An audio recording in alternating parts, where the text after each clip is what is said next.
शिरपूर तालुक्यातील मतदार बंधू भगिनींनो, नंदुरबार लोकसभा मतदारसंघाच्या निवडणुकीत भारतीय जनता पक्ष आणि महायुतीतर्फे डॉक्टर हिनाताई विजयकुमार गावित निवडणूक लढवित आहे।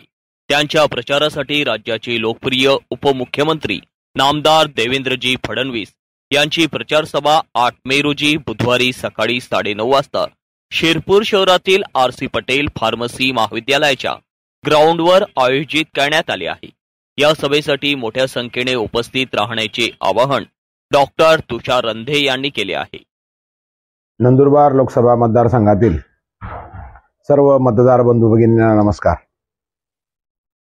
उद्या दिनांक 8 रोजी आपल्या महाराष्ट्राचे लाडकं नेतृत्व आदरणीय देवेंद्रभाऊ फडणवीस आपल्या शिरपूर सुवर्णनगरीत येत आहे।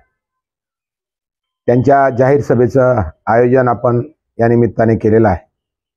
मी सर्व लोकसभेतील मतदार बंधू भगिनींना विनंती करतो की आपण मोठ्यात मोठ्या संख्येने आपल्या देवेंद्रभाऊंना महाराष्ट्रात बळकटी देण्यासाठी आपण या सभेला मोठ्यात मोठ्या संख्येने उपस्थित राहावं आणि डॉक्टर हिनाताई गावित यांना प्रचंड मताने निवडून देण्यासाठी आपण सर्वजण सर्व ठिकाणाहून या सभेसाठी यावं ही विनंती करतो। धन्यवाद।